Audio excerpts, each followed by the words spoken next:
দীর্ঘদিন একটা দেশ অনির্বাচিত সরকারের আন্ডারে চলতে পারে না। দেশের অর্থনীতি কোথায় যাচ্ছে? আমাকে কেন ধোকায় ফেলা হচ্ছে?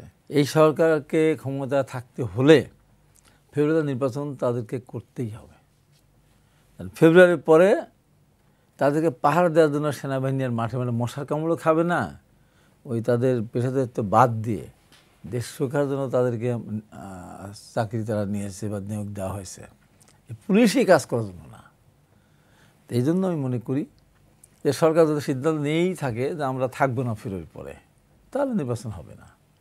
কিন্তু মনে তো হয় না যে তারা এইভাবে বিদায় নেবে। সেই বিদায়টা হবে খুব করুণ বিদায়। কিন্তু কেমন করুণ বিদায়? করুণ বিদায় হবে। তাকে ফেব্রুয়ারির পরে তো ওর থাকার সুযোগই নেই। আওয়ামী লীগ নির্বাচনটা যদি করতো 2024 সবাইকে নিয়ে, দেশে পালাতে তো হতো না, বিরোধী দল থাকতো, বিএনপি সহ যারা আন্দোলনে ছিল রাস্তায় তারা হয়তো তারাই সরকার যেত, পালাতে তো হতো না। এই যে যারা সরকার যারা আছেন তাদেরকে একটা দুইটা লোক বাদে এর আগে দেশ পরিচালনার এই অধিকার তারা রাখে? তাদের কোনো অবদান আছে? এই দেশে কোনো অবদান আছে? কেউ এনজিও করেছে, কেউ বিদেশে লেখাপড়া বিশ্ববিদ্যালয়ে পড়িয়েছে, এই তো। তারা তো রাজনীতি কী জিনিস তাও তারা জানে না, দেশ পরিচালনা কীভাবে করতে হতো সেটাও তারা বোঝে না। নাহলে এই সমস্ত কথাবার্তা তারা বলে? সরকার যতগুলি দিক মানে 20টা লাভ করেছে, এতগুলি দিক গুছিয়ে আনতে পারবে? যারা কাজ না সে যে সেই কাজ করতে যায়, তাহলে এটা হবেই। আমরা গণতান্ত্রিক ধারায় দেশটাকে ফিরিয়ে আনতে চাই।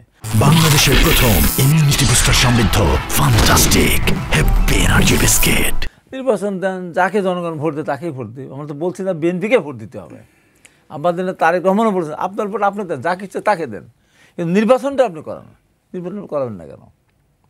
নির্বাচনটা করাতে হবে, করতেই হবে। নির্বাচনটা দীর্ঘদিন একটা দেশ অনির্বাচিত সরকারের আন্ডারে চলতে পারে না। দেশের অর্থনীতি কোথায় যাচ্ছে?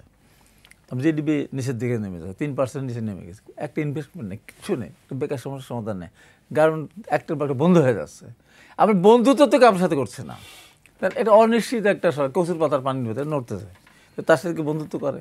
আপনি এতদিন পরে যদি বলেন রাজনৈতিক দলগুলি সিদ্ধান্ত নিবে, ঐক্যমত পোষণ করতে হবে তাদেরকে, তা আপনি 9 মাস না 8 মাস ধরে এই যে চা খেলেন, সমুচা খেলেন, লাঞ্চ করলেন, কফি খেলেন, এ টাকা কে দিবে?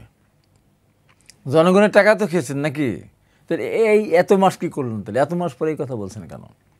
আর সংকট তো তারা নিজেরাই সৃষ্টি করেছে। আমাকে কেন ধোকায় ফেলা হচ্ছে?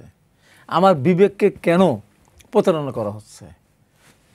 84টা বিষয় নিয়ে এখানে এই ঐক্যমত কমিশনে আলোচনা হয়েছে। এর ভিতরে আমাদের 20টা বিষয় আমার যদি ঐক্যমত না থাকে, আমাকে ওখানে গিয়ে ভোট দিতে হবে হ্যাঁ বা না। এমন যদি সুযোগ থাকলো 20টা বিষয়ে আমার মতামত আছে, আমি হ্যাঁ দিলাম। 60টা বিষয় আমার মতামত না, সে না দিলাম। সে সুযোগ তো এখানে নেই। আপনি সব কিছু আমার চাপাই দিচ্ছেন কেন? কারণ কি?